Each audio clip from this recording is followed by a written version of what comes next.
Okay, welcome to another edition of Jazz Smack post game where the Thunder beat the Jazz in Oklahoma City and Shai drops 54.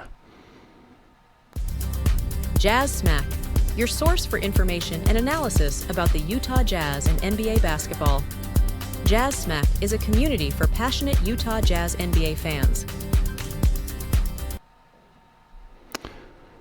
Okay, we all know how good the Oklahoma City defense is. I mean, it's actually exceptional. Best defensive team in the league. They force a ton of turnovers. They get a lot of steals. And that's exactly what happened tonight. They forced the Jazz into 27 turnovers against only 24 assists. So that was pretty much the ball game, and that's kind of what you expected with the Jazz young backcourt. And especially with Keontae and Colin as the starting backcourt, that backcourt has tended to turn the ball over a lot in the past, and it was no different tonight against the best defensive team in basketball. So it was really what was expected.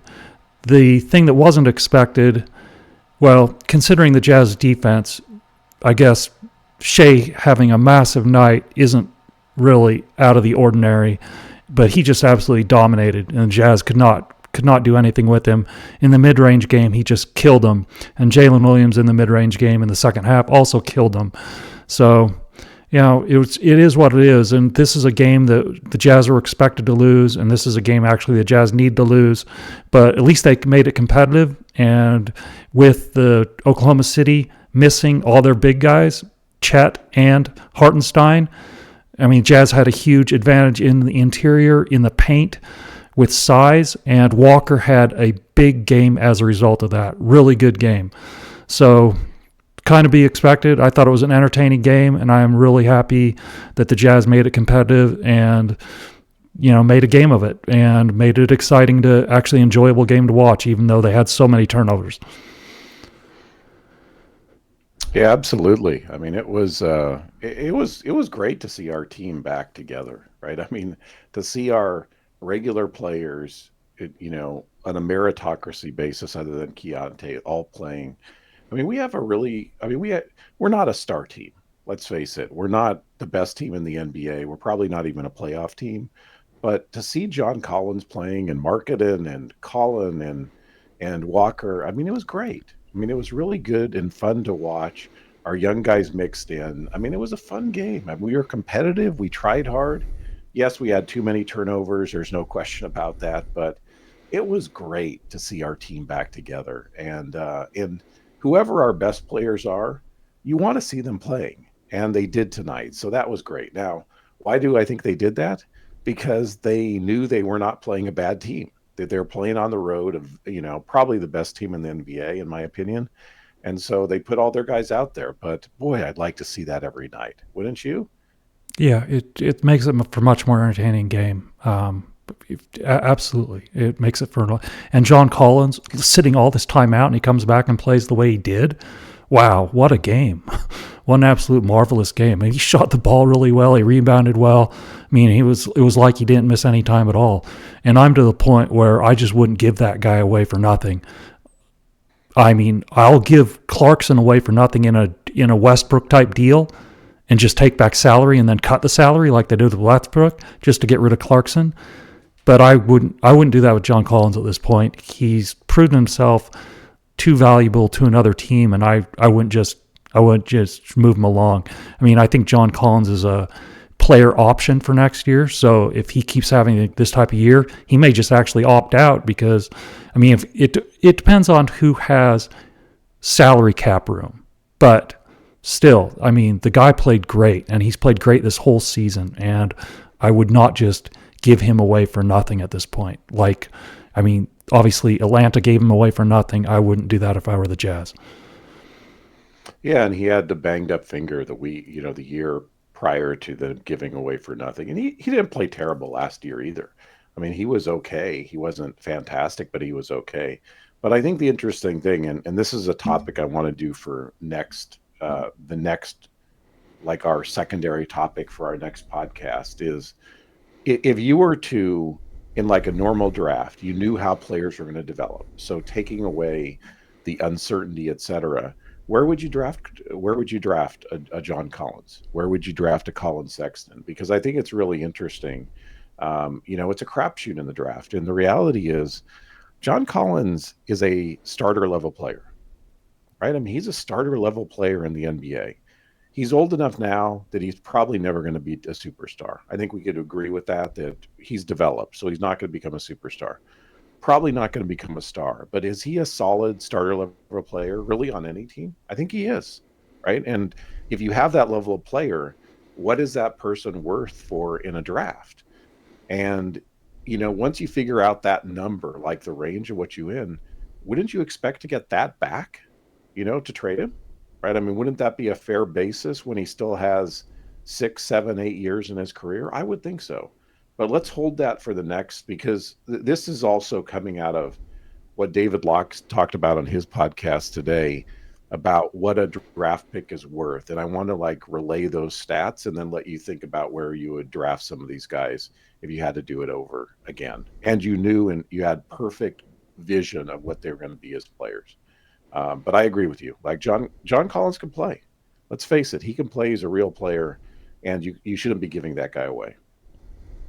Yeah, I mean, if they give, after what's happened, after what's transpired with the whole division of minutes and giving guys contracts that Clarkson that he didn't, they should not have given, and if they just decide to cut John Collins loose at this point, I don't think they will, but I'd be extraordinarily frustrated if they did, and I'll just leave it at that. Yeah, absolutely. So do you want to talk about players? Well, let's just quickly go through the block score and talk about that. But aside from that, let's talk about OKC for a second before we get to the box score. The reason why I think OKC is so good, and you and I have talked about this before, I think OKC is so good because they have two guys that can make mid-range shots at a high level, and they can get good shots, high percentage shots at a high level. And those two guys are Shai and Jalen Williams. Those guys are awesome in the mid-range game, and they put it on full display tonight. I mean, it was just, those two guys are just incredible. And I don't want the Jazz to just focus on guys who can make threes. The Jazz needs somebody who can get a high percentage shot, not an effective field goal percentage, high percentage, but an actual high percentage shot when you just need a basket, a 2-point basket, any basket. And the Jazz need that guy. And the Thunder have two of those guys. And that's why that team is so good. One of the reasons. And obviously all their guys defend. And that's one of the reasons why Cason Wallace is, in my opinion, was a better prospect than Keontae coming out, is because the guy absolutely gets after it. He'll dig balls. I mean, he's really good. He'll slide his feet, and he's tough. So that team really defends. We all know how tough Caruso is. I mean, that team is just loaded with tough guys. And Hartenstein's pretty tough. Chet blocks a ton of shots, even for how thin he is. I mean, that team is just so good. Yeah, it's amazing they didn't even have their two big guys in this game, and we're still really good. And really good because they have, like you pointed out, their mid-range game, which is really what SGA is a mid-range guy. Like I don't know I haven't really read who's favored for MVP. I think it's actually Shai, but I'm not sure if that's true or not. But I would give him the MVP because he's on the best team, and he's the best player by far on the best team. And really, his whole game is predicated around getting to the free throw line in the mid-range game. I mean, it's amazing. But then you throw in Dort, you throw in Wallace, you throw in Caruso. It'll all mix it up on a defensive level. Jalen Williams will play defense. The other Jalen Williams will play defense. Shai played defense today. I was reading that he's actually not on. He's not playing today. Their shooter, the one they picked off like the G League. I'm blanking on his name. But that guy even has decent, defensive statistics. So their whole team plays defense. I mean, their coach forces defense. I mean, it's just so impressive. I mean, this team is so impressive. And the thing that even amazes me more about it, they Presti's done such a good job. This team could win the championship, and they're still loaded with draft picks. I Yeah. mean, still loaded. I mean, it is unbelievable. I mean, he was so smart because if anybody, when they were bad, if anybody needed to dump a bad salary, they became the dumping ground and they got picks that way. That's how they got our pick.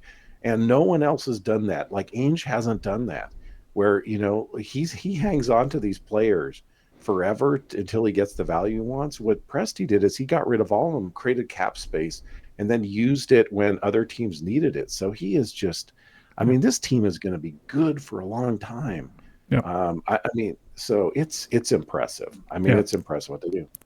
They have the best current talent in the NBA, and they have the most draft capital in the NBA. That's a really good position to be in. There's no doubt about it. And that guy is the GM in the league at this point. Like he's built an amazing team with guys who seem to get along really well, really high character guys for the most part. Haven't heard about any issues on that team, and he has a ton of draft capital. So that team is just loaded, absolutely loaded. All right, let's go back and go ahead and look at the box score. So Lowry returns and he goes 7 for 17. Doesn't shoot the three particularly well. 6 rebounds, 17 points. But for his return game, I thought he played well. Thought he played a decent game. I mean, he got off to a little bit of a slow start, but from after that slow start, he played a good game. And then Collins obviously played a fantastic game, going 9 for 13, 2 for 3 on 3, 2 for 2 from the line. Obviously, the 6 turnovers isn't so good, but he did have 12 rebounds. I mean, 22 points. Really solid. Absolutely solid. Awesome game. Yeah, absolutely. I mean, it was great to see him out there. I think we probably listened to the Oklahoma City announcers, and they were talking about John at the beginning of the game, how he's this high flyer, and there's not like he went up for this alley oop. I think there's not an alley oop that Collins can't catch, which is kind of true, for his height. I mean, boy, he just flies, but he can also hit the 3-pointer now. I mean, he's good. I mean, it's not just look, he's not a star in the NBA, but he's really good. And Lowry started off terribly in this game, and his stats at the end are not terrible, which shows that he really turned it around on his shooting. Yeah. And getting to the next guy, I thought the best player on the court tonight was Walker. Man, Walker was good, dominated. But then again, Yeah. like Hartenstein's not there. Chet is still not there, obviously. So you expect Walker to just dominate, and he played great. I mean, he was fantastic. So the 17 points, 8 for 10 from the field. I mean, 1 for 4 from free throw. That's not a surprise. But 15 rebounds, 9 offensive boards for the guys leading the league in offensive rebounds. Yeah. Unbelievable. And 2 block shots as well. I mean, he was great. Absolutely great. Awesome game. Yeah, that's the 9 offensive rebounds is just incredible, and he just looked like he was dominating inside. Yeah. I mean, anything comes off the rim, he grabs it. I mean, he just looked great, and it's funny. I was thinking today, you remember that he didn't play a lot. He played less than we all wanted him to last year. Now, a lot of people dumping on that he would, that he was had a bad second year slump, and or he's overrated than what he did in first. There could have been attitude, like who knows? I mean, there could have been things behind the scene, but the one thing is he didn't get a chance. Like Collins was starting as center because Hardy wanted to do all 5 out. And I think you and we were just like, why is Walker not playing? I think a lot of fans felt like, why is Walker not playing? Because he has ability. Well, he's showing the ability this year. I mean, it is really good, and we can only hope he just continues to grow, like become a better and better offensive player, hit his free throws, etc. If he does, like we just have a steal here in this guy. Yeah. I mean, it's fun to watch this guy play basketball. Yeah, that was an absolute steal getting him. I still think that guy moving forward right now is the cornerstone piece, because the Jazz can be, if the Jazz get other good defensive players to surround Walker, the Jazz can be a top 5 defensive team. They have that ability because Walker's so good. And it's just awesome to see. I really, really like that guy. Just seems like a really good dude too. Okay, so although let me just say this though, we can be a top 5 defensive team, but we have to have a coaching staff that cares about defense, because it's just not one guy. It's like making the whole team go. Like you look at that Oklahoma City team, there's a coach that's driving them for defense. He's not saying, Lou Dort, you don't shoot enough threes, I'm going to take you out. They traded for Caruso, right? They gave up Giddey for Caruso. They care about defense. So yes, Walker can't do it on his own. It's got to be a mentality of the whole team. Yeah. I mean, the coaching staff. The coaching staff has to be competent in that area, and then they need to emphasize it. And so far, we haven't seen that, so we don't know. But thus far, obviously, the Jazz have been a huge disappointment on defensive end, individually and as a team. So we'll see. But I think Colin had a decent game overall, but again, he had 8 turnovers. So the Jazz had 3 guys with more than 5 turnovers. John Collins was 6, Colin Sexton with 8, Isaiah Collier was 6. I mean, it was just it was a struggle. So Colin shot the ball fairly well, and he had 9 assists, but the 8 turnovers, boy, that was hard. Yeah, it's hard. And I've told you, I've gone back to some of his prior seasons where, he's had more turnovers per game, in games this year than I could find he's done before, which, leads me to believe that, the issue is with Colin is I think you're playing him out of who he is. And do I think he's a worse point guard than Keontae? No, I don't. But I don't think either of them are good point guards. And Colin has these high turnover games when, honestly, why don't you just let Colin be Colin? Colin shot efficiently 24.5 points a game for Cleveland, and he's a better player now than he was then, right? So, yeah, it's tough. I mean, 8 turnovers, and who knows how many points that turned into, but a lot for Oklahoma City. It's very damaging. So, notwithstanding his other good stat line, that 8 turnovers is killer. Yeah. And Keontae had actually a decent game assisting the ball and only 2 turnovers. He had 9 assists and 2 turnovers. But again, he shot free throws well, and he has a tendency to be able to get to the line at times because he'll kind of flop and do the whole flopping thing. But the 3 for 11 from the field, obviously, a struggle tonight shooting the ball again, and I'd say it's a mediocre game for him. The 9 assists against 2 turnovers is good, but the 3 for 11, not so good. Yeah, I agreed. I mean, he was. He got to the free throw line a lot. 11 field goal attempts, so not terrible. Not Keontae-ish, but he just still shot the ball a lot and wasn't that effective in doing it. Yeah, and Collier has had a bunch of good games recently, but this wasn't one of them. I mean, he struggled with the pressure, and he just it was just a struggle all night, in all honesty. And I still think that he would be better in the starting lineup, and I think the team would be better off with him in the starting lineup, but that's not so I think Hardy's kind of experimenting with lineups right now, especially with all the guys back too, so... Other than Clarkson, Bryce didn't play either, and Cody didn't play either. So not everybody's back, but much more of the starting lineup, the traditional starting lineup, is back. So anyway, I think that He's placed in a different role again tonight than he's been playing the last few games, and playing against the best defensive guards in the NBA. He just struggled, so to be expected. Yep. I think this game was similar to the one that he shot 20 shots. Is I think he, in a way, you could tell he was frustrated with the way he's defended, and so he went at some players and threw up some wild shots. Something Colin Sexton does too. Let's face it, and Keontae does it every game. But he threw up some ill-advised shots too. Like I think SGA was pressuring him or Dort or somebody, and he just forgot that he's a point guard and started to just try to go one-on-one. So it was a tough night for him.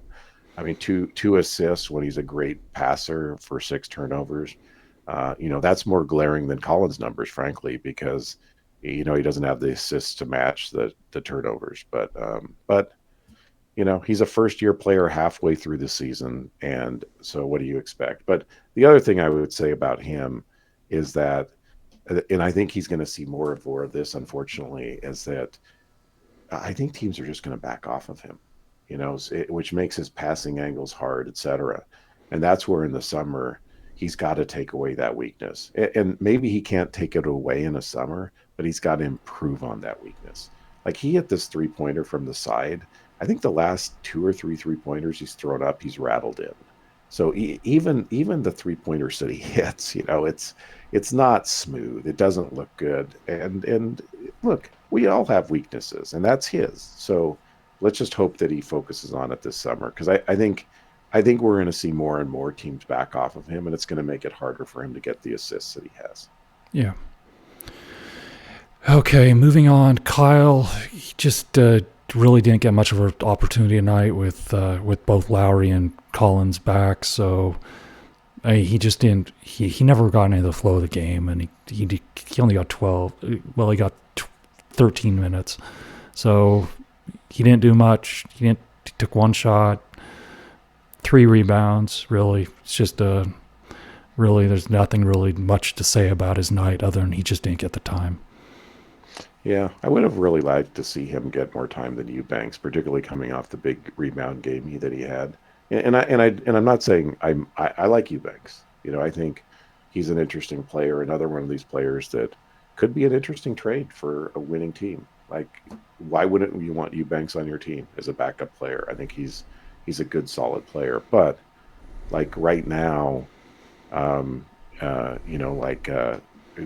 after Flip came off of that great rebound game, he thought he would get more minutes and he didn't. So that was disappointing. And his stat line was not fantastic in the time. He got 13 minutes, 3 rebounds, 1 shot, missed it, nothing else. That's, it's not like his best night either, even in his minutes. Yeah. And aside from that, there's really not much else to say about the box score. I mean, Drew played, and he played okay, and Shvi played okay. But I will say about Elijah Harkless, that guy's by far the best perimeter defender on the Jazz. I mean, it's not even close. I mean, it's like that guy is so superior to everybody else on the Jazz in terms of a perimeter defender. I mean, and it's pretty sad because he was just yanked out of the G League, and I'm sure he's going to end up back in the G League once Clarkson and whatever else comes back, especially if there's no Jazz trades and all those guys end up still on the roster past the trade deadline. That guy will be gone. He'll be in the G League again. But he's by far the best perimeter defender on the Jazz that the Jazz have had on the roster this year. It's not close. Yeah. It is interesting that SGA still put up those numbers, even whoever we threw at him. But, the guy hustles and steals the ball or knocks the ball away or this and that. He's good. And it'll be interesting to see what his role is moving forward, because if they had their full slate of players, as you said, like Sensabaugh, he probably would have got no minutes. I mean, Sensabaugh, would not have played any defense. The other thing I'm going to comment on Sensabaugh is, it's not scientific. I don't, but does it look like to you with Bryce that he's gained back some of the weight that he lost during the? Yep. Yeah. He needs to shed probably 15 to 20 pounds. I mean, I don't expect him to be in the shape that I don't expect him to be the same body type as Keontae, but he's got to lighten the load. I mean, he'll be better on he'll be able to slide his feet better on defense if he loses 15 to 20 pounds. Probably 20. I think 20 would be just about right for him. And he's gained this when he's actually been playing basketball and getting minutes. So it's really it's a troubling sign with Bryce, because he worked really hard in the summer. He lost the weight, not all of it, but we were all really encouraged. And then during the season, you gain it back when your whole livelihood is on playing basketball. It's a really troubling sign. I mean, it's kind of like the Zion Williamson thing, is that you got all of this talent, and Zion's in a different category, but you got all this talent, but to affect that talent, you've got to take care of yourself, and you're a young guy, and we're all rooting for you. But I gotta tell you, you're going to lose minutes if you don't shed that weight, and I'm not sure what's happened during the regular season that he's gained not all of it back, but he's gained some of it back, and it's troubling. Yeah, that guy, if he hasn't yet, he needs to hire a personal chef to actually just prepare him fish and vegetables, and that should be his diet. And he needs to lose that weight. But other than that, I think that's all that needs to be said about the box score for tonight's game. Again, really good game, awesome game to watch, fun. And the result is Jazz lost, which is also a good thing. So all in all, really good night. Competitive game, fun, and the Jazz lost. So what else? Anything else? Well, why don't we wait? We can talk about Andy Larson's article maybe next time too, if we have time. But the hypothetical I asked you last time, that we both say, like, if there's 3 things that we can do this year before the end of the season, 3 things that we want, that we can affect as GM of the Jazz, what are the 3 things that you would do right now for the best of the team? Like, what are the 3 things that you would do? Yeah, I would obviously move along from Clarkson to open up minutes. That's number 1. Unless I have to attach draft capital to him to move him, I'm going to move him. I'm going to move him for nothing. I'm going to move him for an expiring contract that I can just cut. I'm going to move him out off the roster any way that I can, other than attaching Jazz draft capital in order to move him, like was done with the Favors deal to Oklahoma City. I would never, ever do that. So that was a Dennis Lindsay mistake, and I don't want to repeat that mistake. But any other way, the Jazz need to move off of the Clarkson deal so that they can focus on development of young players.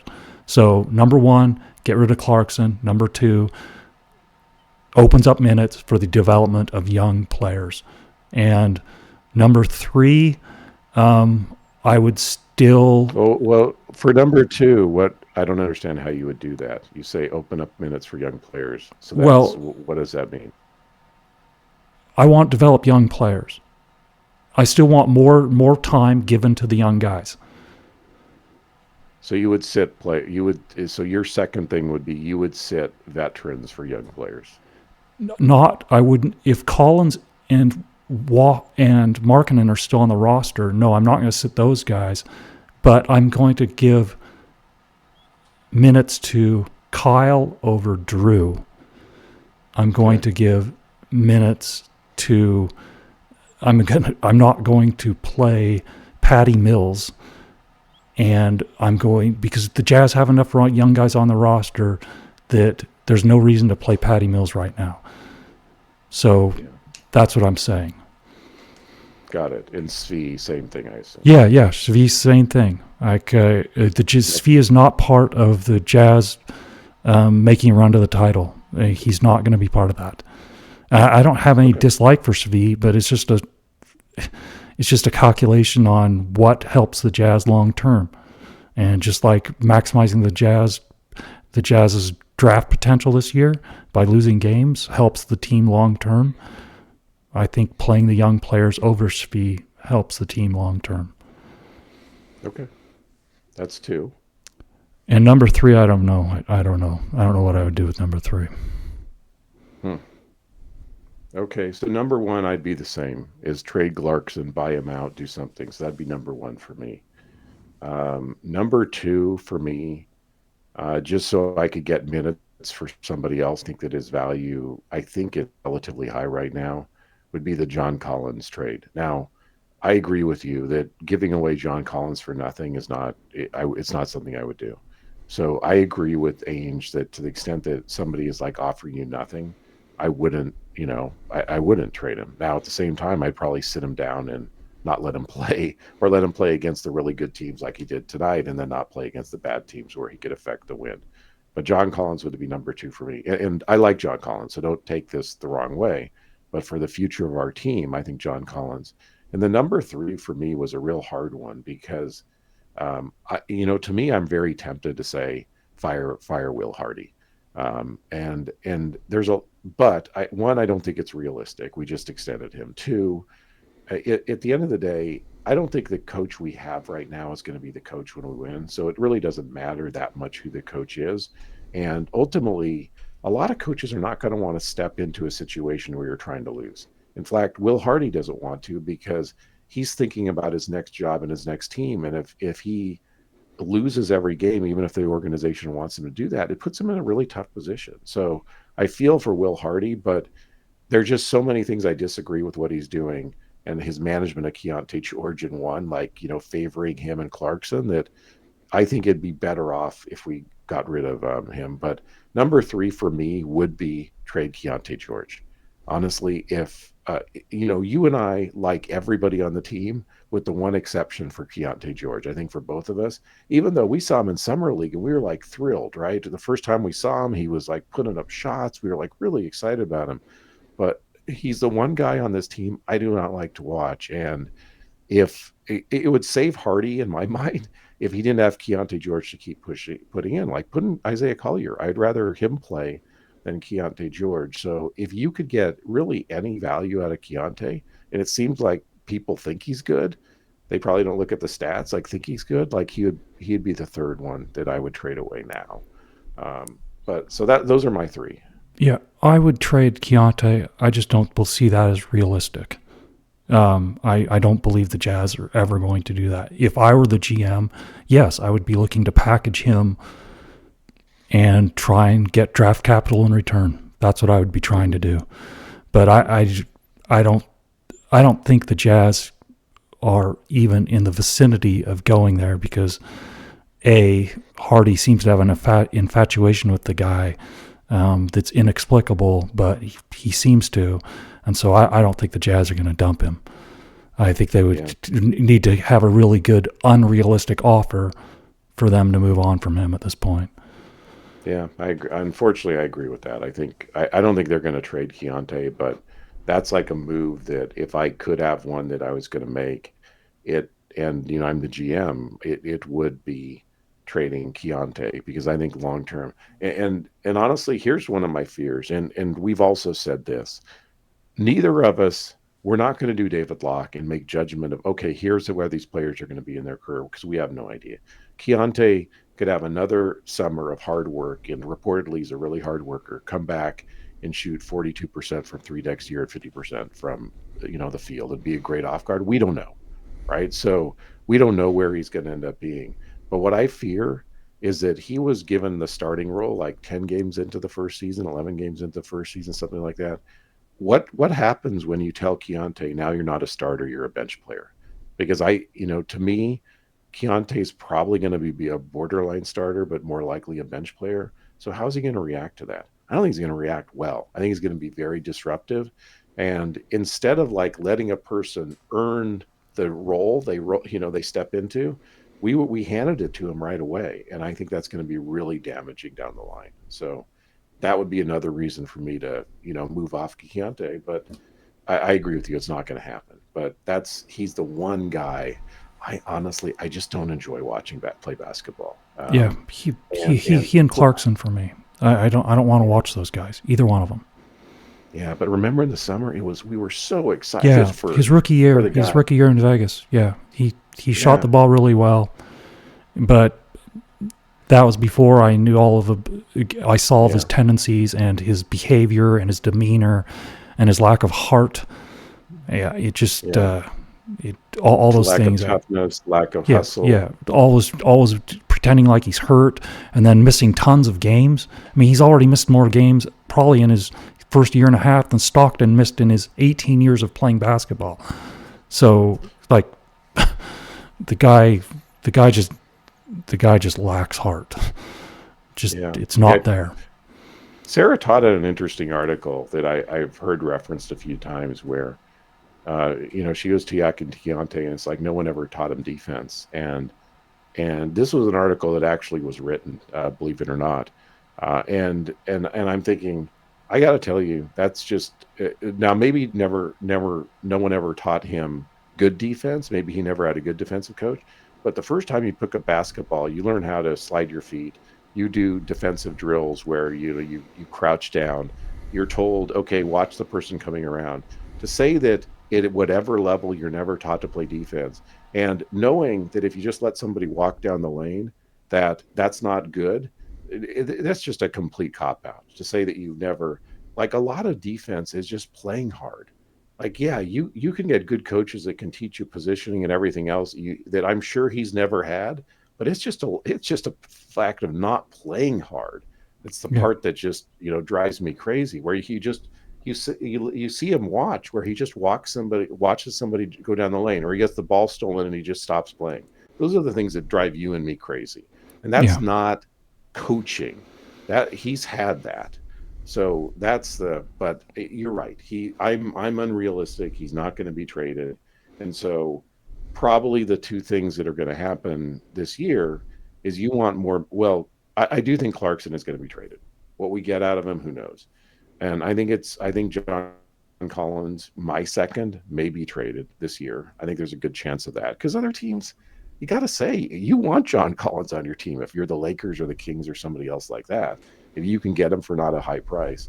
And then your thing of sitting more people down, I think that only works, honestly, if we trade the players away. If we don't trade the players away, I think Hardy's going to play the best players. So that means our veterans are going to play. But we'll see. I mean, February 6th is going to be fun. yeah. I agree with that.